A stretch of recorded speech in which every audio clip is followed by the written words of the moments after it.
Hello, everybody, and hi to my colleague and friend, Alexa Lavoie. For everybody at home, thanks for joining us. It is Tuesday, October the 3rd, and you're tuned in to Rebel News' daily roundup, where we go through some of the news items of the day and banter and provide some commentary, share some of our recent reporting. I know, Alexa, we're going to hear from you in just a few minutes about your weekend happenings in Montreal. But before we get into that, just a few housekeeping items. You can find us streaming on a few different platforms. So we're on Rumble, Odyssey, and Getter. I think that I'm missing one. Oh, right, the censorious platform, YouTube. So unfortunately, YouTube has demonetized our channel for having critical thought, really being dissidents throughout the COVID regime narrative and unfolding, and questioning some of election integrity happenings over 2 years ago now. And so you can help offset our efforts and support us through small monetary donations if you are able to on Rumble. That seems to be kind of the free speech platform. They're not censoring any sort of dissent or people who have contrarian viewpoints or just simply want to have a debate and counter the widely accepted one-sided narrative of various things happening in various countries. So if you head on over to Rumble, you can give us what's called a Rumble rant, and that's a great way for you to have your comment read on air by us, and we can discuss it, or maybe it's a tip that you would like us to investigate further, or just simply provide some commentary and show us that you appreciate the work that we're doing. It's a great way to keep the lights on and keep our efforts going. So thank you in advance to everybody who reaches out to us and supports us through those small monetary donations. Alexa, without further ado, how are you doing over there? I know you had a crazy weekend, and we're going to chat about that in just a moment. But it's not just but I was there for the weekend, but you need to know that it was the full week. So it's called the Climate Rage Week. And this is in Montreal. And you need to know the school did a break for 1 week for this event that was created by student association in multiple college who have joined together for this whole week of protest. But it appeared that most of the people were protesting were mostly radical and really, I would say, activists, like really radical activists, because you can see like a lot of black bloc, pink bloc, anarchists, and Antifa, and I can all name them, and they were all there for a whole week protesting, like for multiple like topic. It passed to anti-capitalism, to anti-colonialism, to also anti-cops and anti-car and against the government action and I was like, okay, it's like a multiple like melting pot of different stuff. But it seems that they are against everything. It's like against all. It seems like they're kind of just anti-civil society as a whole. They don't like I think they set out with an agenda and a clear directive for protests, but then it becomes this mixed bag of far left radicals, and they really have no idea what the point of that specific protest is. I mean, you would know more than me. You were on the ground there. And the crazy thing is that we constantly have to get security to simply cover and report on these events. And you didn't have security for this event. We weren't able to get it. So we said, Alexa, don't go near the Antifa activists because they're known to be violent aggressors. And so you set out with just kind of the intention of doing, I guess, what we'd refer to as wildlife photography or videography. And then what happened? So you can see that I was like, I would put like a beanie, a black beanie, and I would put myself in all black. So probably they will not notice I'm around. But one person around that was like just a troublemaker. It was always around, and he actually saw who I was, and they actually doxed me to everybody in the protest. And afterwards, they all turned to me and say like. Everybody hates urban news, and they were calling me fascist, same if they don't know what fascist mean. It's really hilarious because they keep like calling me by name, but most of them probably don't know what they are using as a word. Mm-hmm. So I was just questioning people that was outside at this hour. The protest was around. The march started around 7:30, almost 8-ish. So a lot of people were kind of confused in the street because they were like, are they against the car? Because now they are saying that they hate the police and they are anti-capitalists. So people were confused because they didn't really understand what the protest was about. So I was just trying to explain to them like what at the origin of the protest was. And during that night, we had the news that 11 cars were vandalized. All their windshield, their front window were smashed with rocks. But nobody was arrested that night. Nobody got in trouble for just vandalizing multiple cars that night. So, and by the way, the riot squad showed up because they saw that some people were throwing rocks. And so they warned the people, like, if you are not stopping your illegal activities, we will need to end this protest. And at the beginning, the police came in their groups just saying, like, we are here for keeping the peace in this protest, assuring your safety. And everybody was like saying to them, like, shut up, and laughing at them and just like saying, like, I would not saying, like, get the fuck out. So you see like that these people were not there for like remaining like peaceful for this protest. They were just like there for I don't know what is their goal, because at the end of the day what they are doing is it's actually putting a part of the society really mad and angry at them, and so that divide mostly the population further. So so that night it was kind of crazy. Thanks to Yankee, he was there with us. So he kind of act as our security, and some people thought that it was our security. So it's why maybe we had like nobody to that disturb us too much. But the day after, when I went to the climate change protest, that didn't turn well at all. Well, and before we move on, I wanted to highlight again what you've said here is that, you know, these claim to be anti-fascists, right? That's the whole basis of Antifa. And yet they regularly and readily deploy fascist techniques and tactics in order to get attention, I say, and try to achieve their agenda items. And this particular protest seemed to be really anti-car, and they wanted to see, I guess, more pedestrian walking lanes and bike paths. But you have, let's show a little video here, a quick clip, where they're calling you a fascist, despite the fact that they repeatedly act like actual fascists. Mm-hmm.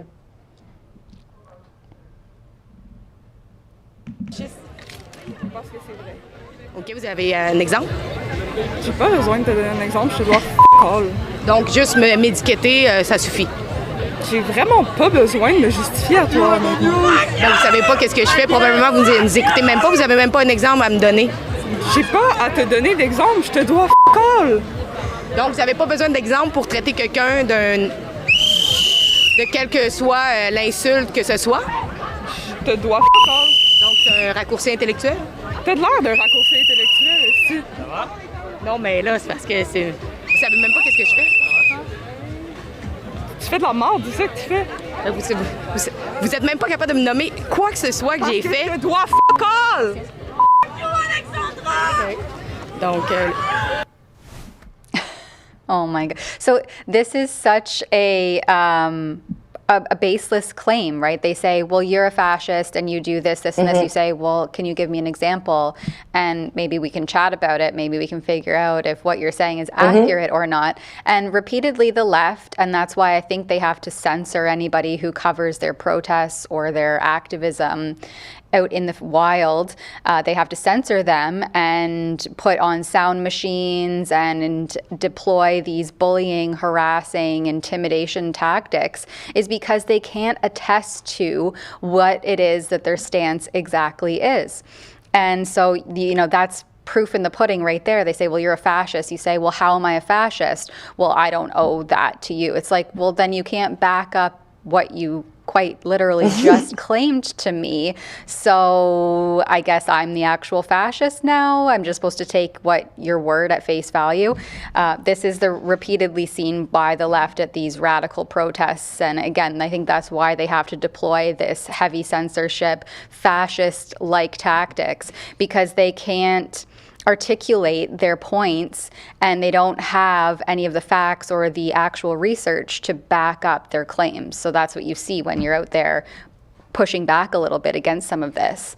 We have and another... especially because she was just looking at me and keep continuing saying fascio, fascist, fascio, and I was like, okay, like usually I would not go and like ask anything because for my own protection, and I don't want like to trigger them because they are easily like being triggered by anything. So, but this time I was like, this is actually inaccurate, and I really need to ask her like, why are you calling me a fascist? Because I knew that this word is overused by the left as the same like a bully word to just like accuse someone, but it seems that this overuse of this word is just now doesn't mean anything, but there is a big meaning behind being a fascist, and they cannot even like give me an example or even like the definition of it.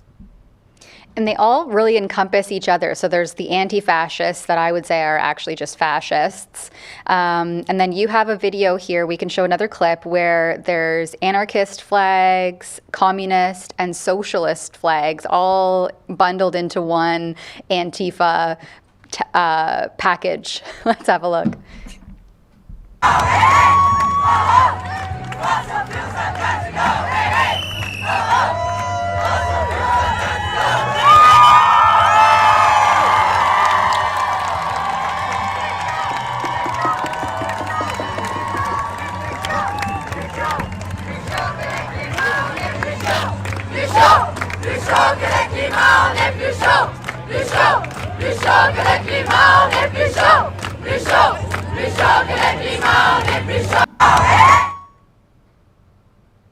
You can see the students have just been entirely captured by these, I mean, radical climate justice. Look at this. Like, how do we get the climate justice?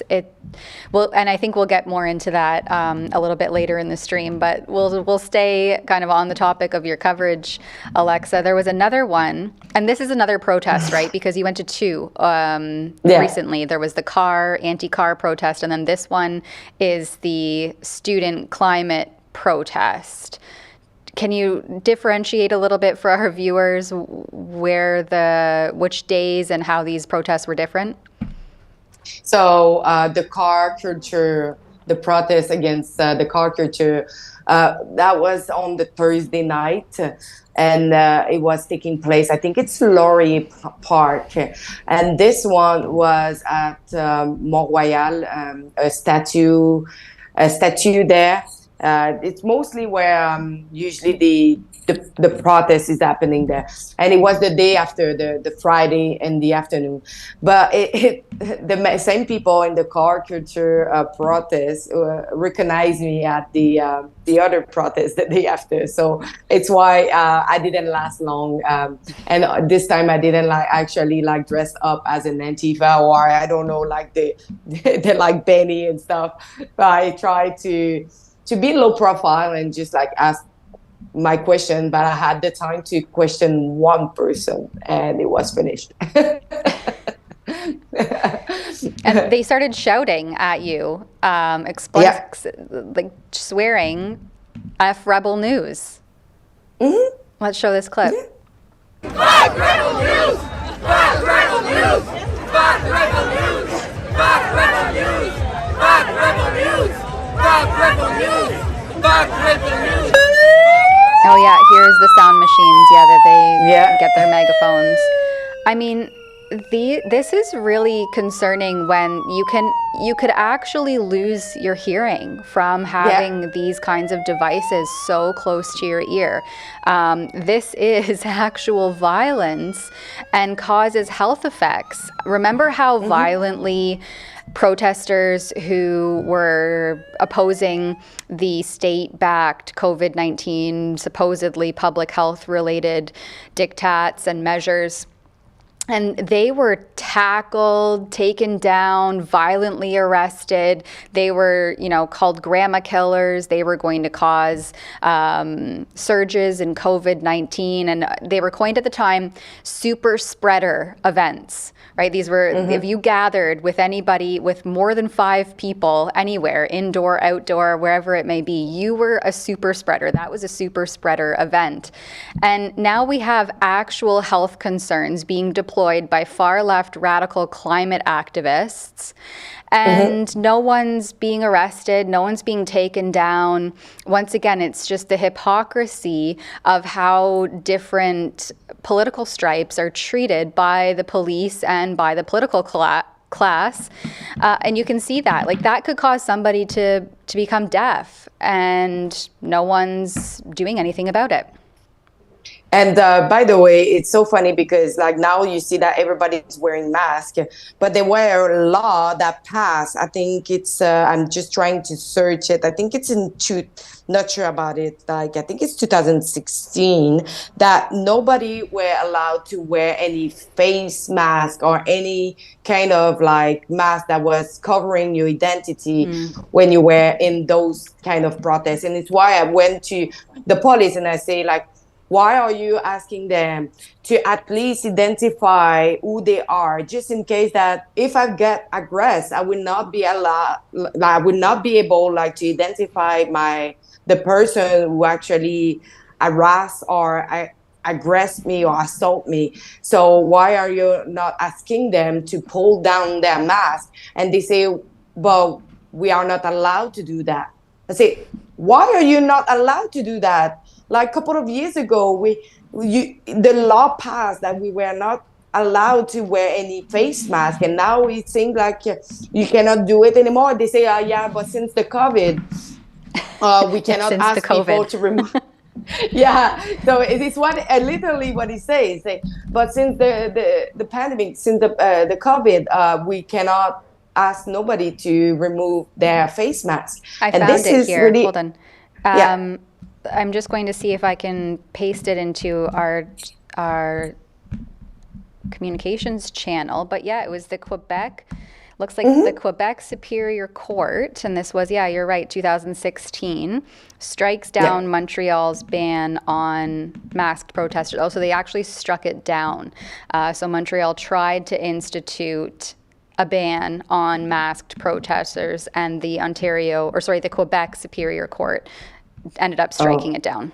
So that's why they can't do anything about it. I know it passed. I know it did pass at one point, but I was not aware that they actually strike it down afterwards. But because for a time they were asking us to have like our face uncovered, and anyway, like it's just really sad because those people are going to college, and it seems that they are not well educated when we talk about history or the meaning of things, because anarchists and communists is the opposite, and it seems like they are just like putting a lot of different ideology and movement together, and they think that it's all fitting together, but it's just they don't seem to understand all the meaning of what they are expressing right now. Well, exactly. That's why they can't answer your questions. Like, you're a fascist. Well, can you tell me how? And they're like, fuck you. You're just a fascist. I don't have to tell you anything. I can just say whatever I want. And if anybody tries to press me on it, I can just feign ignorance. And you're supposed to just take whatever I say at face value and, trust the science, right? Bonnie Danielation, sorry if I completely butchered that name, gives us $5. And it relates here to what we're saying. This Bonnie says, they are weak-minded people, easily indoctrinated, and more than likely paid to be there. Yeah, the payment stuff is really interesting because repeatedly what I hear in certain areas, and usually it's city centers, and so when those parents were protesting across the country, I guess it was 2 weeks ago now, about the sexual indoctrination and explicit content that's being found more and more in school boards and in the publicly funded school system, is that buses of these all-black masked counter-protesters, what we call Antifa, who are supposed to be, as I've mentioned, anti-fascist, but actually just deploy complete fascism and violent, aggressive tactics onto anybody with a contrarian viewpoint. So we hear this all the time where these busloads of these people are being shuttled around, and it's usually, as I mentioned, in these city centers. Did you see any of that out in the field, Alexa, when you were reporting over the last few days? For the bus, no, I didn't see any, but for my defense, it's like I arrived after that everybody was on the scene, and I left because if I didn't left, I would have been in trouble. So I wasn't there when everybody left afterwards. But I know they are... especially in Montreal, those people, like mostly Antifa or people who are, I would call them troublemaker, because a lot of time if there is like vandalism or any other like kind of bad action, is mostly them. They live close to the subway station, the metro in Montreal. So, but it's not the first time that I saw some bus school arriving with Antifa on this, or like really left activists. I saw some bus in other protests. It's just this one, I wasn't there when they arrived. I know that at night they were a small group, so I saw them arriving slowly, probably by bike or by subway or something like that. But I'm actually wondering, because the day after was so big, and they were arriving from different places by groups. So I'm just wondering if they didn't arrive by bus. And I mean, how great is your cause if you can't even put your face to it? If you have to hide your identity, you have to all look the same and be uniform in your approach and be all black, masked. Maybe if you're showing some of your rainbow hair, that's like progressive. But, if you can't put your face to the thing that you're backing and ready to be a radical fascist about, then how great is your whatever flavor of the day it is that you're protesting about. I don't know. I think that if you can't put your name behind something or your face behind something, your identity behind something, then you obviously don't really feel very strongly about it. And that further lends to the comment, they're easily indoctrinated. And arguably a lot of these new teenagers and young adolescents have been heavily influenced and in many instances radicalized by the public school system. So by the time they graduate grade 12, that publicly funded system has already ingrained and enmeshed a lot of these ideologies, because these are theories, these are ideologies, they're not based on facts or merits, and they've already had their fair share of that being thrown and spewed at them indiscriminately for 8 hours a day, 6 hours a day, 5 days a week. By the time they get into university, that's even more captured by a lot of these theories. Unless you have a solid family or a very, very critical mind, you will have no choice but to be captured by this indoctrination. And let's call it for what it is, because it is indoctrination. And And what really scare me, it's like when we see like now we have more and more students that are now major and they now can vote, but we see also a raise on the NPD and the as we call the extreme left party here in Quebec. They are now like third, almost like the third party, and we see it like they are increasing in power. And so the indoctrination of the school system from the left, it's really scary. It's really highly organized, and you don't see that same level of coordinated organization on what would typically be right-leaning or conservative-minded politics, because I think a lot of conservatives are just free-minded, and so they don't easily conform to one particular viewpoint, and they are more apt to question and provide a counter viewpoint or counteract something that has been distributed as though it needs to be upheld unquestionably. And so you don't get that same concerted organization on the quote-unquote right, because they come with more of a critical mind, more questioning, more individualism, instead of the collective groupthink hysteria that you see ensue in many of these theories, whether that be from the climate alarmism to being, hailing big pharma, hailing the government, loving big media, the CBC. Those protesters were yelling, and pardon my language, but they were saying, "Fuck Rebel News." Well, where was the CBC? Would they be like, "Hey, CBC," are they going to be cheerleaders and waving and giving them interviews? I didn't see any other media there, mainstream media or otherwise.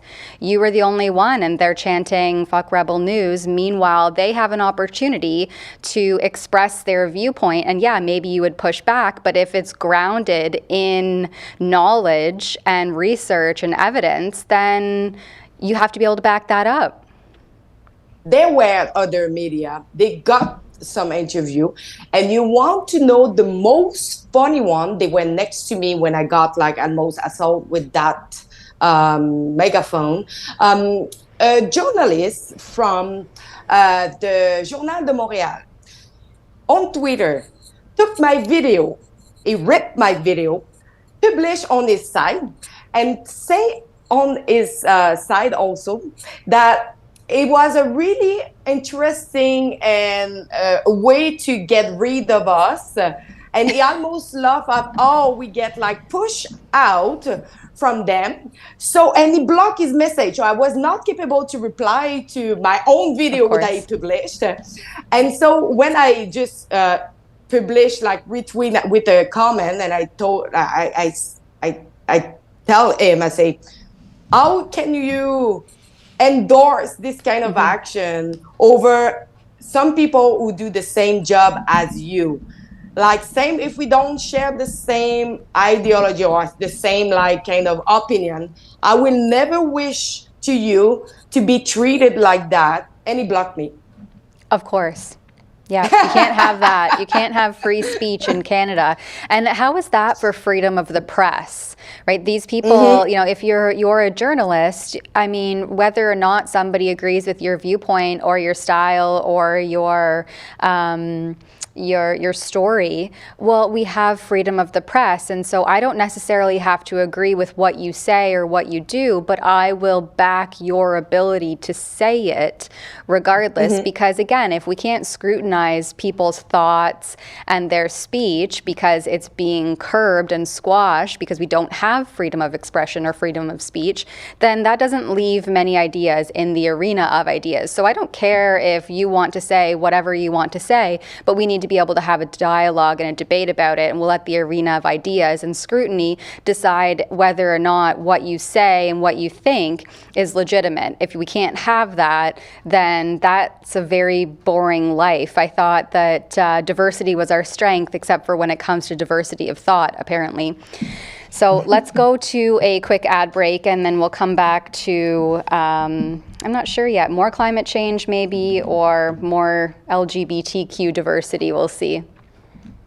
Dr. James Lindsay, who is a frequent guest of both Joe Rogan and Jordan Peterson, and the host of the New Discourse podcast, is coming to Alberta for the first time. And so the conclusion was that we now have to train men the way that we train dogs, with like leashes and shock collars and things, in order to get rape culture to go away. Hermetic religion is actually the easiest way to kind of make sense, honestly, of the trans phenomenon as well. Well, the queer theory thinks that there are certain people who get to set the norms of society. Dr. Lindsay will be speaking directly to the dangers of critical theory and its gender ideology that are pushing their way into children's classrooms. In queer theory, calling somebody saying you're a man or a woman is called a violence of categorization. Why don't you say this is systemic sexism and distinguished from what most people think of as sexism? She said, no, it is sexism. It's the same thing. But they're clearly not the same thing. You don't want to miss this. Tickets are selling fast. You can get yours today. That is being run by Take Back Alberta, so you can get those tickets on their website. October 2nd and October 3rd are the dates, and it's going to be an incredible event. Hey, Ben Shapiro here. This November, the Wilberforce Project is bringing me to Canada. If you want to fight the woke machine destroying families, join me in Calgary for my talk, hosted by the Wilberforce Project. Go to benshapirolive.ca for info and tickets.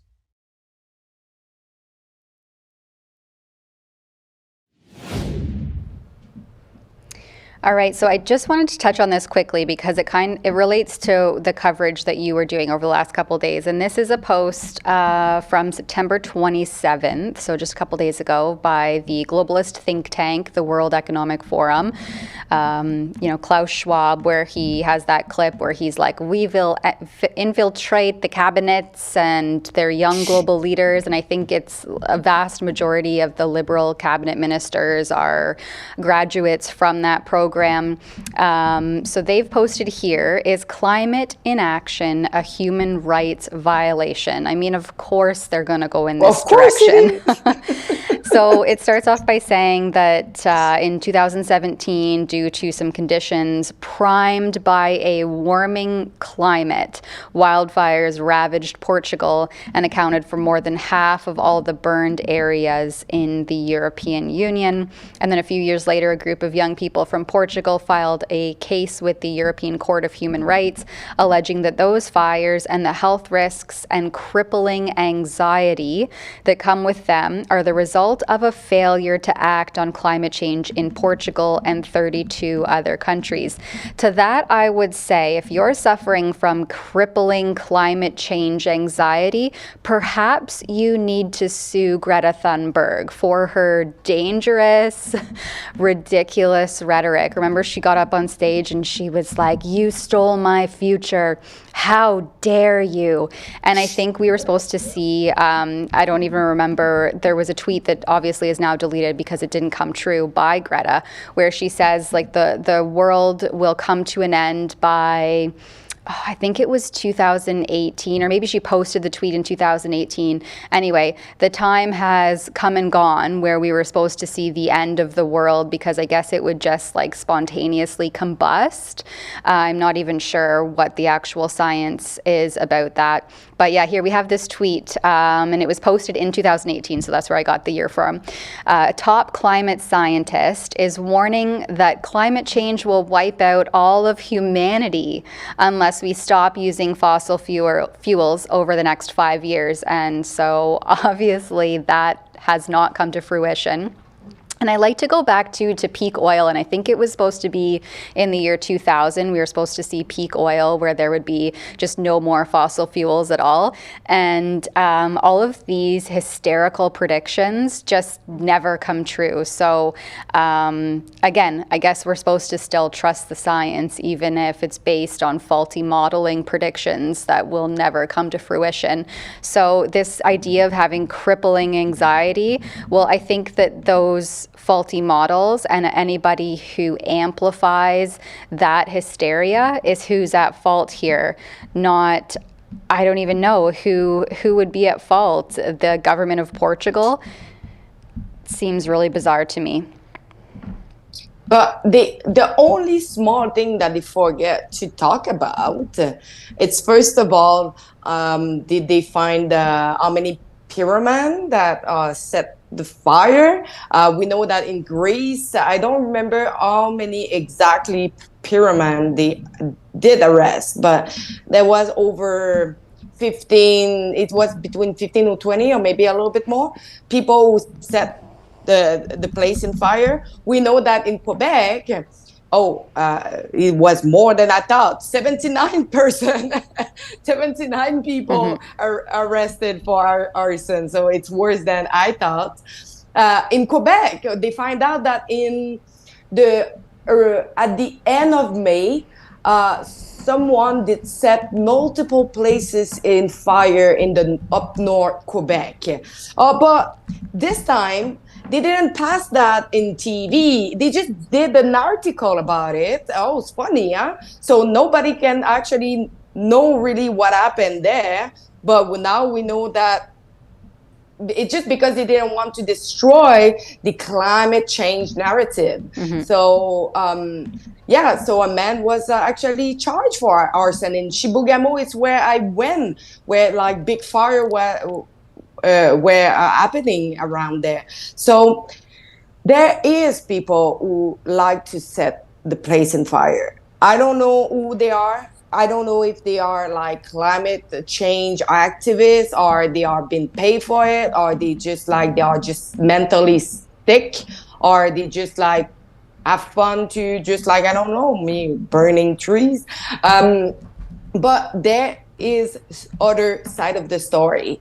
And the fact that also the human hand, you know, that we are changing our like agriculture or the tree or the plant, that also like do an impact. It's not because like now the planet is actually burning and that soon we will all boil in our own sweat. No, this will not happen. Well, it's okay, Alexa. We have a carbon tax now, so that should help to cool the planet, I guess. You just have to pay more taxes, and then the climate just fixes itself because you paid for it to do that. Moving along in some LGBTQ madness. Well, actually, sanity is being restored. This comes out of the UK, I believe. Yes. Trans women, this is coming from the Telegraph, I should say, trans women to be banned from female hospital wards. The health secretary will use a Tory conference to announce proposals pushing back against wokery in the NHS. So trans women will be banned from female hospital wards under the health secretary's plan to restore common sense to the NHS. On Thursday, they'll announce proposals to push back against wokery in the health service that has led to women's rights being increasingly sidelined. And that's what true feminists have been sounding the alarm bells on over this gender ideology nonsense, is that their female-only spaces have been infringed upon by biological males, and this is quite literally misogyny 101, where you're upholding the rights of a man over the safety and security of women. And so I don't know what a trans woman, which, I mean, let's just call it for what it is, that's a biological male, what they would be doing in a female hospital ward anyway. Biological males don't have uteruses, they don't have ovaries, and they don't have a vagina. So I don't know what a biological male would be doing in a female hospital ward. That just seems so upside down, bizarro world. It's nice to see that, and they quote, common sense is being returned here to the health service system, because that is just craziness. This is untrue. Trans women are women. The changes would give men and women the right to be cared for on wards only shared by people of their own biological sex, and to have intimate care provided by those of the same sex. I mean, hallelujah. Why did we ever deviate from that? It just doesn't make any sense. All the people that are like, but trans women are real women. I'm like, but do they have uteruses? Can they bear children? guess they can breastfeed, but we have no idea if that weird hormone-produced breast milk will have any consequences on those poor, innocent newborn babies that were fed from the breasts of biological males. It's just so, I'm honestly shocked that we even are here, that we have to talk about this, that these poor children 20 years down the line may have weird hormonal disruptions because of the fact that they were fed male breast milk. It just seems so outlandish to me. It's just gone way too far. But this is kind of a point back to hopefully having some sanity and common sense resumed, especially as it comes to the medical system. I mean, scientifically speaking, there's clear differences between men and women, and trying to pretend like that doesn't exist, that's how we ended up here, and it's complete and utter nonsense. And we need to talk also, like, a trans man who are, by inadvertence, like, get pregnant, example. It will not go to the man yard. It will need to go to the woman yard, because they are not equipped on the other side to take care of, like, someone who is pregnant, or someone who have, like, ovary problem or other, like, kind of problem. Because inside, I'm sorry, you're still a woman, so you need to be taken care by the woman facility.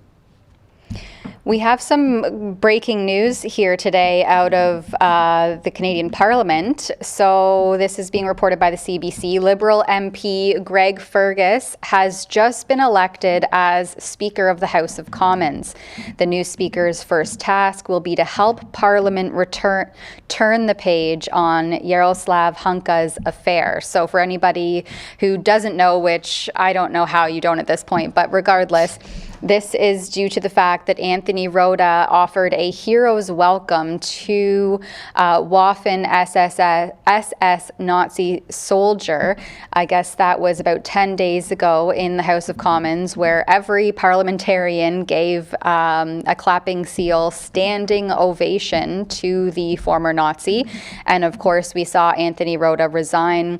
I think it was 3 days later, but repeatedly calls for Justin Trudeau himself and senior level cabinet ministers to resign in wake of this have unfortunately fallen on deaf ears. But nonetheless, the new speaker has been announced here, MP Greg Fergus. I'm not very familiar with this person, but he represents the Quebec riding of Hull-Aylmer near Ottawa, and he will be, of course, the first Black speaker of the Commons. And as I'm seeing here, reported earlier by the CBC in February of this year, of course, he also has an ethics violation against him. So in February, he becomes the latest Liberal caught violating ethics rules. He, in a conflict of interest, an ethics commissioner call for ethics training in wake of his particular breach. I mean, the Liberals, I think that their legacy is going to be how many scandals and ethics breaches they have engaged in during their reign of terror, or their last 8 years. We don't even have a conflict of interest commissioner currently, so this is just so unsurprising. These are, again, people who are diversity hires and not actually hired on the basis of their merits. That's what I would assume, given this recent unfolding. Justin Trudeau would be the prime minister who actually had the most multiple scandal on his hand for what now it's like 8 years. Like in total would be what, 9 years or 10 years. So I think it's time. Like and I'm really surprised why he's still there after all this. Well, it's because Jagmeet Singh has his eyes on the prize and wants to make sure that he can capitalize, and why is the word eluding me right now, on his pension. And so he needs to be in office for another 1.5, 2 years, 2025, to be able to take advantage of his pension. And so why would he call a snap election with the backing, obviously, of the Conservatives? And I think the Bloc at this point would probably also back an election, given the magnitude of ethical violations seen repeatedly by the Justin Trudeau regime. We have a tweet here from a House of Commons staffer. I mean, this is an anonymous Twitter X account, so take it for what it is with a grain of salt. But they say, I believe Greg Fergus is the first House of Commons speaker in Canadian history with an ethics violation. Perfect choice of the Liberal regime. Yeah, and I would echo those sentiments. I'm not sure, we'd have to quote unquote fact check whether or not it's the first speaker in Canadian history with an ethics violation, but I, at this point, would not be surprised. Surprising, no. Nothing would surprise me under Justin Trudeau government. Like, seriously, at this point, with the last ovation to a Nazi SS, I would not surprised to see way, I don't know if there is something worse than that. Yeah, and he was clutching his pearls in September of 2019. We have this clip of Greg Fergus, who said that the Black community is feeling a lot of confusion and hurt after racist photos of Justin Trudeau emerged. But nobody has ever lived their lives without making an error. I wonder how basically every single Canadian is feeling right now after our parliamentarians clapped and applauded and gave a standing ovation to a Nazi. Let's go back down the memory hole, see what Greg Fergus had to say in 2019. There was a lot of confusion and hurt last night by the Black community. And I will say this to all of you. I don't believe that anybody has ever lived their lives without making an error or without making errors. The Prime Minister last night presented his apologies. He expressed his regrets. I think the real measure of the man, and the thing that I think that we need to be talking about, and I hope that you'll be talking about, are all the amazing things which we've done for diversity, specifically for the Black Canadian community across this country. Oh my gosh. Okay. He did it twice. I can understand like it's an error when you do it once. They do it twice. Twitter's just blowing up now, rehashing some of the things that Greg Fergus have said. I guess earlier in February, he gave a speech during Black History Month and somehow tied it in with the extremist convoy occupation. It's about 2 minutes long, so because I don't know exactly what he says, and this is all just being brought to my attention during this breaking news here, I guess he alludes to Confederate flags being at the protest and how this is obviously an extremist movement.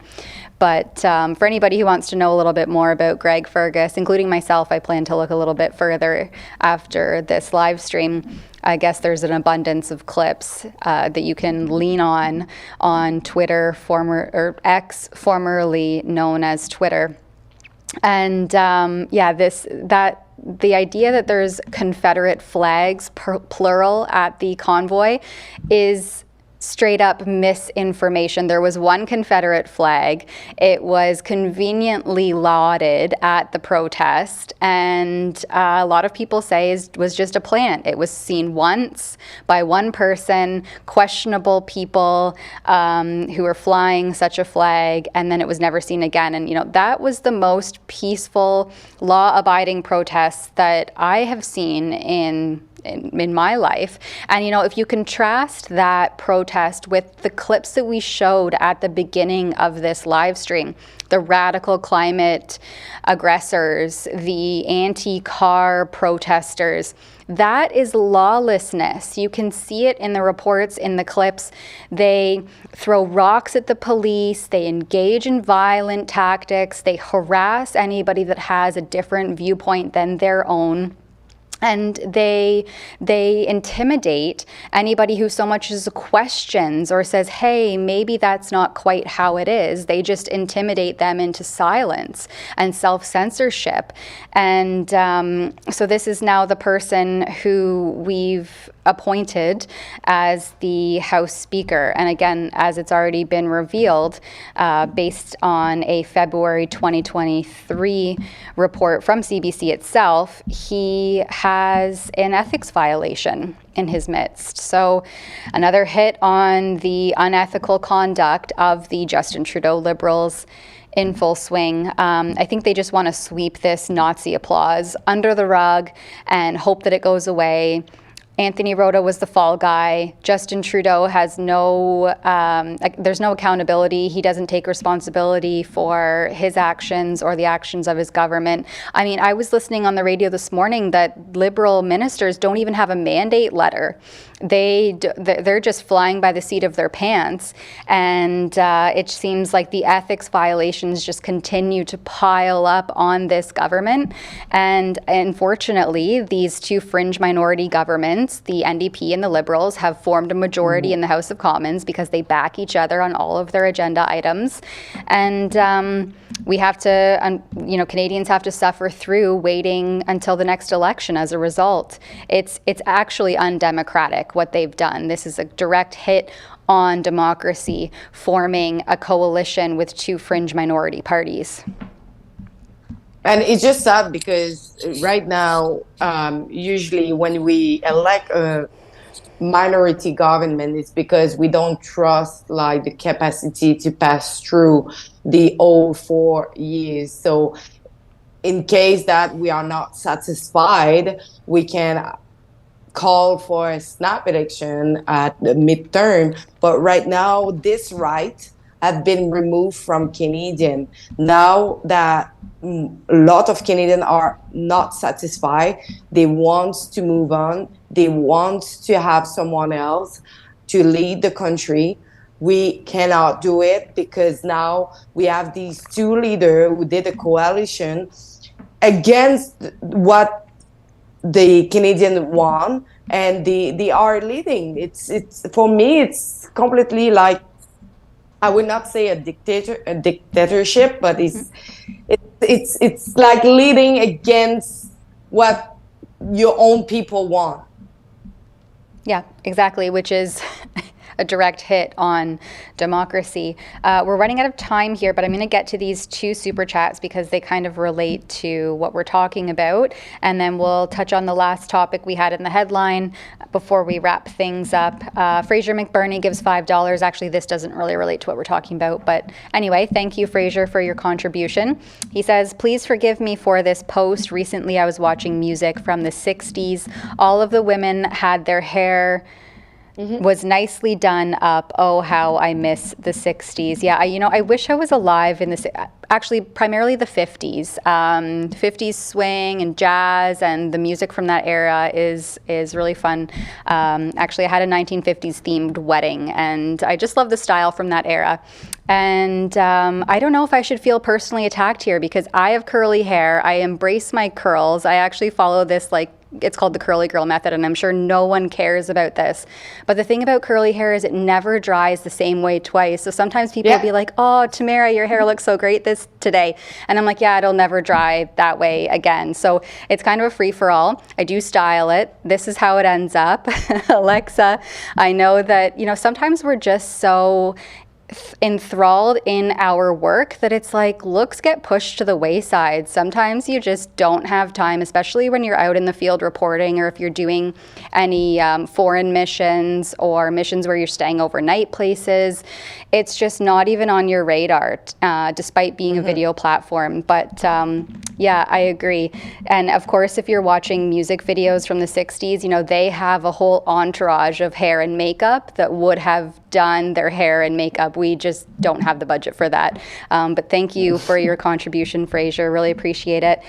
We have a chat from AMT60 who gives $5. Did you hear about the October 4th or 11th emergency alert system that could be activated between 2 to 4 p.m. EDT?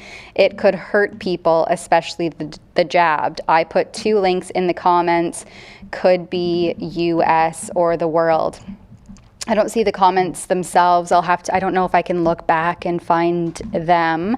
I don't actually follow the chat while we're on the live stream. There's just too many moving parts to try to keep up, and there's Rumble chat and YouTube chat, and I don't know. So this would have come from the Rumble chat. But yes, I did hear about the emergency alert system. I think it's mostly in the United States. I have no idea how the jabbed could be affected. Maybe there's that, you hear about this 5G link. I've never been able to credibly ascertain that there is a link there. But yeah, interesting to follow, I guess. I don't know. I think it's supposed to be October 4th, or maybe it's supposed to be Thursday, I thought, which is the 5th. But anyway, not overly familiar. AMT also gives a follow-up. I have curly hair and I can relate to Tamara. Yeah, I think any curly can relate. So solidarity to you and thank you. No one otherwise probably cares. So back to the topics. They say that Wednesday on October 4th, that's supposed to be, so it's come from US, so I think it's FEMA or something like that. Okay, yeah, we do have this pulled up here. FEMA has put out a statement that on October 4th, so tomorrow, there will be a nationwide emergency alert test planned. So test messages will be sent to all TVs, radios, and cell phones. I guess stay tuned. I don't know if anybody will be harmed by it necessarily, but there you have it. And that really lends to when you were in Hawaii reporting, Alexa, the whole reason why people suffered so greatly due to that wildfire was because the emergency alert system just simply was not deployed. So I do see that there is, it's nice to have this kind of warning system in place if it actually works and if people are deploying it accurately and when it's actually warranted. And I will plug it, so stay tuned because I will have an update on Maui with the firefighters, just because now all the eyes of the media is not there anymore. And I was really curious to know, like, all the people are living now and how is the condition, how is the ground there. And so if you want to know a little bit more of what is happening right there now, so stay tuned for the next report with Dan Nelson. Thanks for that, Alexa, and continuing to follow on that beat. I guess the last thing that we should touch on here is the fact that so many Canadians are struggling with the financial crisis that's facing our country. And there's a report here from the Toronto Star that says the number of Canadians reporting financial stress has jumped 20% in this year alone. And the report calls this they call this increase a national emergency. I mean, and repeatedly, I hear people that say a quick, easy, simple solution here would just be to axe the carbon tax, because not only is it directly affecting Canadians in their pocketbooks when they heat their homes, when they fuel up at the gas station, when they use fossil fuels, but it also has a ricochet effect on your grocery bill, on all of the goods and products that you purchase at the store, because the truckers and the producers have had to wrap in the carbon tax into the cost, the resale of those products. So you're seeing this not only firsthand, but also second and maybe even third hand through the market. And when you go and purchase groceries, I mean, food inflation is through the roof. And this is also coupled, obviously, by the crazy increases to interest rates. And we're coming out of the pandemic, which saw many people lose their jobs, their livelihoods, their businesses, et cetera, et cetera. And it just keeps to be piling on to Canadians. And meanwhile, you have this political class, as reported by Franco Terrazzano from the Taxpayers Federation, where, for instance, the Governor General spent $117,000 on dry cleaning, like just on dry cleaning. And this is a 6-figure dry cleaning tab, and it runs from 2018. So yeah, it spans a few years, but this is outrageous. I think they also note in here that the Governor General has staff they have in-house staff on payroll who's responsible for doing the laundry. And still, we've managed to rack up $117,000 just on dry cleaning alone. It's just unfathomable at this point. What is the most outrageous is the people who let that happening. Like you see that, you know about it, but you let your government or your employees spending money like it will never like end. And this is the money from hard-working Canadian. Like, I don't know if you remember the scandal over a $16 orange juice. Yeah. And now we let people doing dry clean for 6-figure. This is actually like not okay. And we just continue to, we get out the news, but nothing has changed. It will continue as nothing happened. Yeah, that's the state of affairs in Canadian politics, and as I call them, the political class, right? They're laden in scandal, in ethics breaches, in ethics violations, and as Canadians struggle to purchase the basic living necessities, food, shelter, clothing.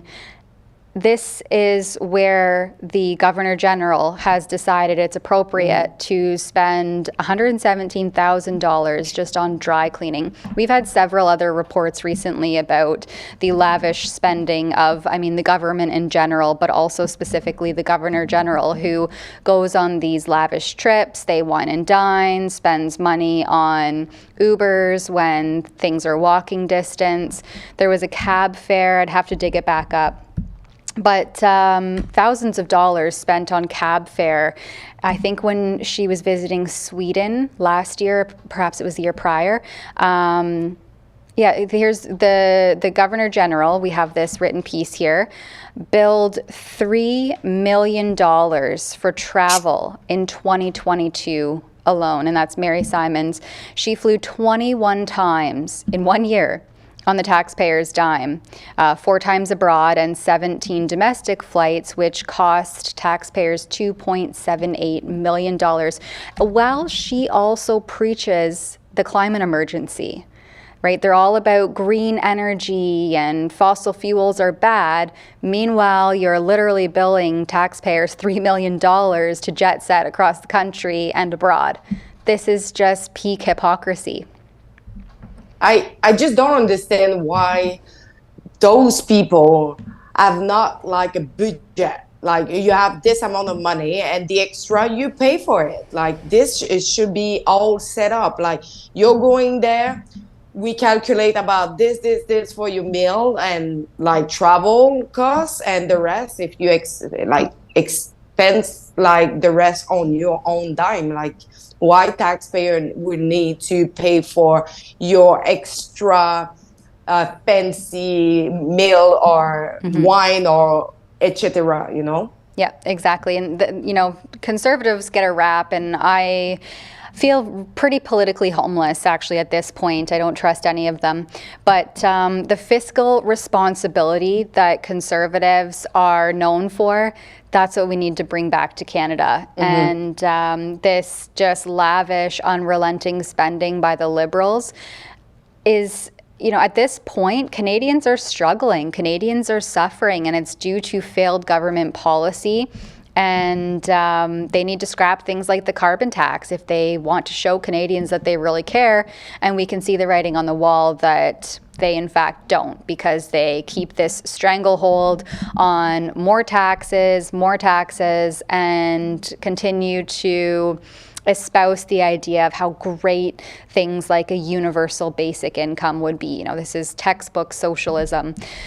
So with that, we are 5 minutes past the hour. I'll just see, do we have any more super chats ready to go?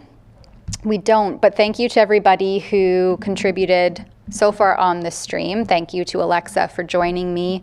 And thanks to everybody behind the scenes in Canada and abroad who make this live stream possible through links and written content and getting everything set up so that you can find it easily at home.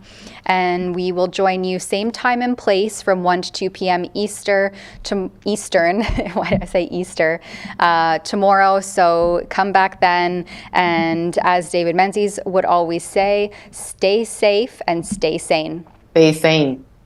Justin Trudeau is not worth the cost, and he is not worth the chaos. After 8 years, of course, housing costs have doubled. Everything costs more. Work doesn't pay. Crime, chaos, drugs, and disorder are common in our streets, and Canada's international reputation is in tatters. We should be working to reverse the inflation Trudeau caused, to axe his 61-cent a litre carbon tax, to balance the budget to bring down inflation and interest rates before Canadians lose their homes, to reverse Trudeau's catch and release policies so that we can protect our streets from repeat habitual violent offenders. But instead of doing that, today again we're cleaning up Justin Trudeau's mess. Trudeau showed complete negligence in failing to vet the event that he arranged, the visit of a foreign state leader. Still, he has not apologized to Canada's veterans for honoring a Nazi soldier on the floor of the House of Commons. Still, he has not called the Ukrainian president to apologize for the embarrassment that his negligence that Trudeau's negligence allowed to occur on the floor of the House of Commons. And today, instead of working together to reverse Trudeau's inflation, to reverse the doubling of housing costs that he caused, to reverse the crime wave that he unleashed with his policies, we're once again working to fix Trudeau's mess, to elect a new speaker. It is time to get back to work. It is time to make common sense common. Come on out November 25th. It's all aboard the Freedom Train in Niagara-on-the-Lake. You can check Rebel News for updates and also the Freedom Passport site. Tamara Leach, who led the Truckers Convoy, will be sharing the stage with some of the finest international recording artists, like the Chops Horns from New York City, who's played with Alicia Keys, Stevie Wonder, the Rolling Stones, and many more. Plus New World Sun, just off a European tour, and the legendary R&B master, Leroy Emanuel. Get on the Freedom Train with Tamara Leach. Saturday, November 25th at Niagara-on-the-Lake Central Community Center, 680 York Road. Get your tickets today at freedompassport.ca. The Freedom Train is coming. Know your rights. Know your freedoms. Justin Trudeau's new censorship law, Bill C-18. It's a shakedown and a desperate attempt to keep the mainstream media afloat.